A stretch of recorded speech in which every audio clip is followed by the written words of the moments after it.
ত্রিপুরায় এডিসি নির্বাচনকে কেন্দ্র করে উত্তেজনা জন্মে। আজ ছিল এডিসি নির্বাচনের মনোনয়নপত্র জমা করার শেষ দিন। মনোনয়নপত্র জমা দিতে গিয়ে ত্রিপুরা মথা ও বিজেপির সংঘর্ষ চরম উত্তেজনা সৃষ্টি হয়।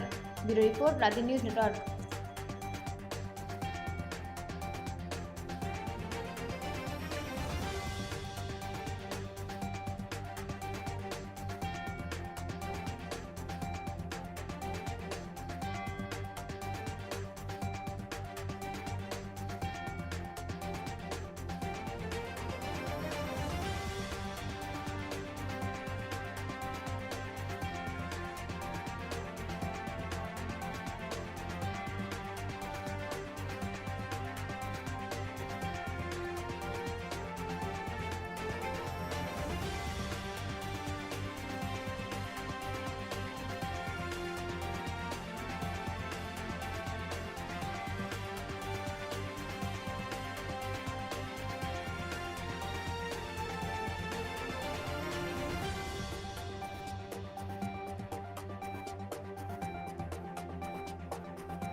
নমস্কার কলুমকা, আপনারা দেখছেন আজকে আমরা ৩৭-৭ মণ্ডল অফিসে একটা প্রেস কনফারেন্সে আছি।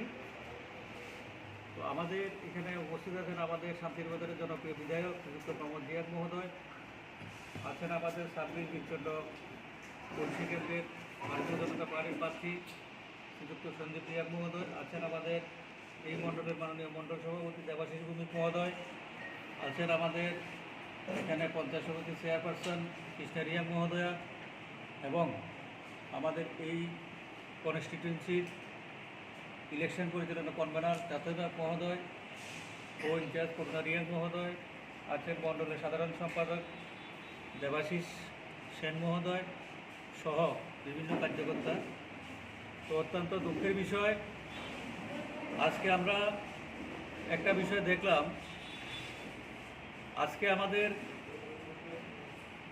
আসন্ন যে এডিসি নির্বাচন, সেই নির্বাচনের নমিনেশনের শেষ দিন।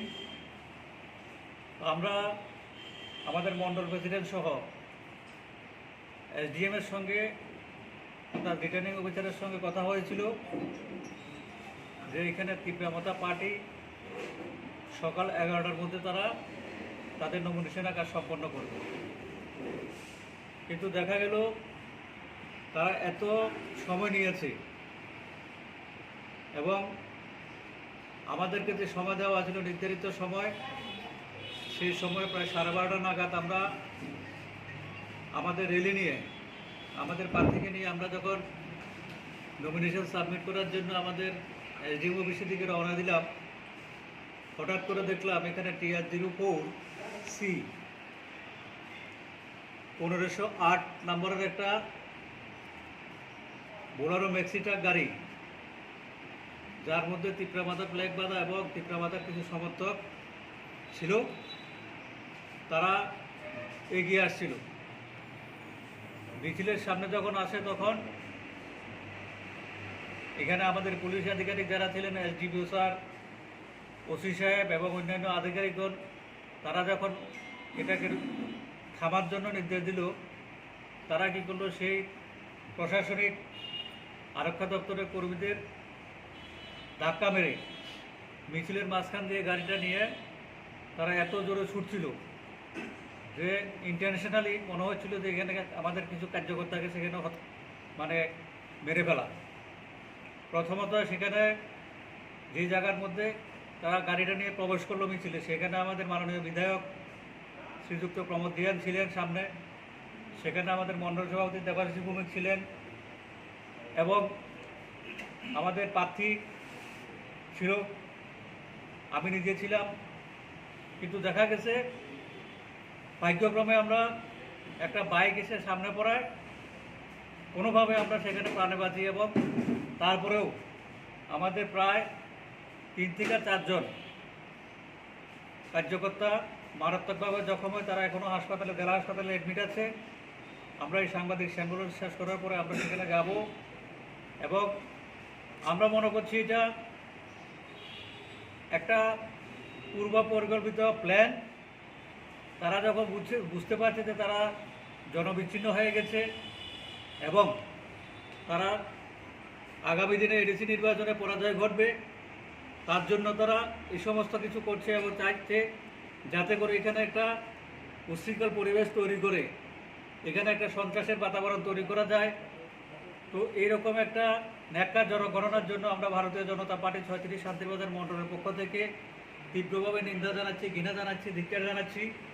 তো এই সমস্ত করে ভারতীয় জনতা পার্টিকে রুখা জানা, ভারতীয় জনতা পার্টির যারা কার্যকর্তা তারা সুশৃঙ্খল, তারা শৃঙ্খলা মানে, তারা নেতাদের নির্দেশ মানে, তারা পার্টির কমান্ড মানে, যার জন্য সেখান থেকে গাড়িটা বেঁচে যেতে পেরেছে। না হলে আমাদের হাজার হাজার কার্যকর্তার মাঝখানে একটা গাড়ি এখান থেকে কোনোভাবেই পার পেয়ে যেতে পারে না। শুধুমাত্র ভারতীয় জনতা পার্টির কার্যকর্তারা এখনও ধৈর্যের পরিচয় দিচ্ছে, সুশৃঙ্খলতার পরিচয় দিচ্ছে।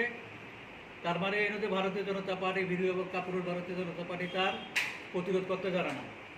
তবে অনুরোধ রাখবো, এই ধরনের কোনো প্ররোচনা না করে আমরা শান্তিপূর্ণভাবে গণতান্ত্রিক পরিবেশে, এতদিন অনেকে রাজনৈতিক দলে চিৎকার করতো যেখানে প্রার্থী দেওয়া যায় না, এই করা যায় না, সেই করা যায় না, নির্বাচনের পরিবেশ নেই, কিন্তু এখন তো সমস্ত রাজনৈতিক দল প্রার্থী দিয়েছে, নির্দল দিয়েছে, কিছু কিছু ছোট ছোট রাজনৈতিক দল দিয়েছে। তো সেখানে আমরা চাই বন্ধুত্বপূর্ণ সুন্দর পরিবেশে নির্বাচন হোক। এই ধরনের যাতে কোনো হিংসার মনোবৃত্তি নিয়ে, সন্ত্রাস তৈরি করার উদ্দেশ্য নিয়ে, জাতি জনজাতির মধ্যে বিদ্বেষ তৈরি করার উদ্দেশ্য নিয়ে এই ধরনের কার্যক্রম যাতে না করা হয়, তার জন্য আমরা অপরিমিত ইচ্ছাবাতার যারা নেতৃত্ব আছে তাদেরকে সতর্ক করে দিচ্ছি এবং সাবধান করে দিচ্ছি। নমস্কার।